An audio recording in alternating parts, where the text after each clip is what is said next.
What was it really like inside a medieval dungeon? Not the dramatic version from movies. Not the exaggerated chambers filled with elaborate torture devices displayed for spectacle. But the real experience. The one no one romanticizes. The one that smelled of rot, damp stone, and slow despair. When most people imagine a medieval dungeon, they picture a large underground hall lined with iron bars and chains clanking against the walls. The truth was often much quieter, and much worse. Many dungeons were not designed with imprisonment in mind at all.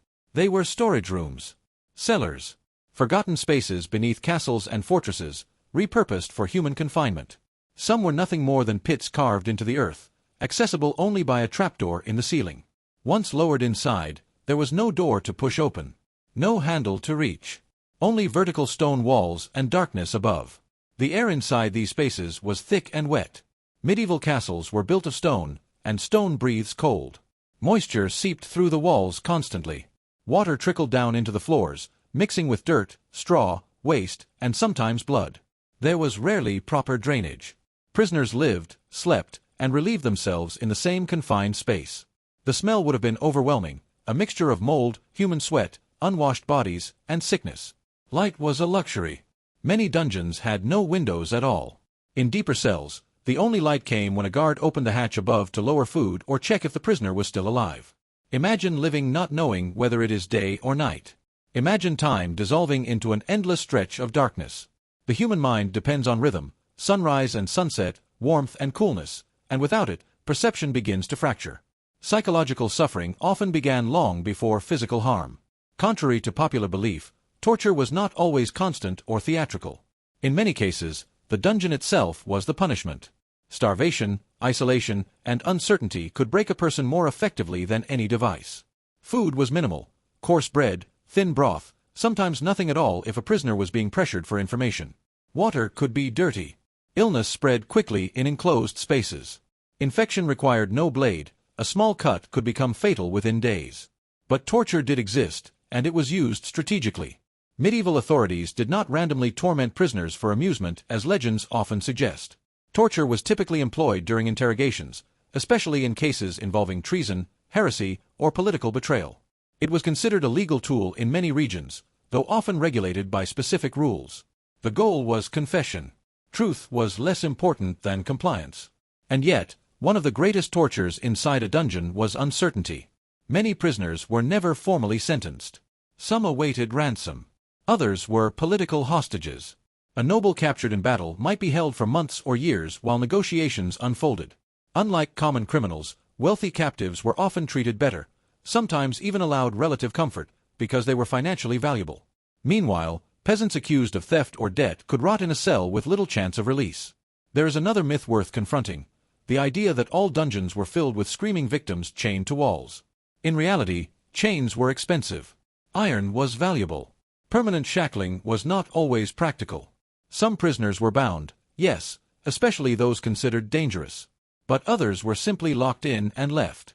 The architecture did the restraining. The psychological toll cannot be overstated. Sensory deprivation alters the brain. Extended darkness distorts thought. Isolation erodes identity. Medieval jailers may not have understood neuroscience, but they understood fear. They understood that hopelessness weakens resistance. When you do not know if anyone remembers you, when you cannot measure the passage of time, when your world shrinks to a few square meters of damp stone, your sense of self begins to dissolve. And yet, not every dungeon was identical. Conditions varied widely depending on location, era, and the importance of the prisoner. Some castles had relatively structured holding cells with small windows and straw bedding. Others had oubliettes, a term derived from the French word oublier, meaning to forget. An oubliette was a vertical shaft with an opening only at the top. Prisoners were lowered in and effectively forgotten. Escape was nearly impossible without assistance. Survival depended entirely on whether someone chose to lower food down to you. Disease thrived in such conditions. Lice, fleas, and rats were common companions. Open wounds attracted infection. Malnutrition weakened immune systems.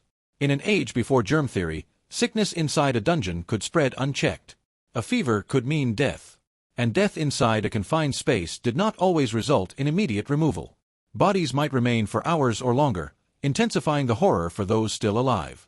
One of the most misunderstood aspects of medieval imprisonment is its purpose. Prisons were not primarily long-term punishment facilities as they are today. In many parts of medieval Europe, imprisonment was temporary. It held individuals before trial, before execution, or until fines were paid. Long-term incarceration as a standard sentence was less common.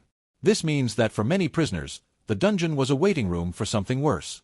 Execution methods were public. Dungeons were private. Public punishment was meant to send a message. Dungeons were meant to contain, to silence, to extract compliance. And silence can be more terrifying than spectacle. Inside those stone chambers, there was no audience. No final speech. Just the sound of breathing in the dark. It is also important to separate medieval reality from later exaggeration. During the 18th and 19th centuries, particularly in the Victorian era, there was a fascination with portraying the Middle Ages as especially barbaric. Museums displayed questionable torture devices, some of which were likely inventions or heavily modified artifacts. The infamous Iron Maiden, for example, has little solid evidence supporting widespread medieval use. The real cruelty of dungeons did not require elaborate machines. It relied on environment, deprivation, and time. Time was perhaps the cruelest element of all. Minutes stretched differently in darkness. Without stimulation, the mind turns inward. Regret, fear, anger, they echo louder when there is nothing else to hear. Some prisoners reportedly confessed simply to escape isolation, even if confession meant execution.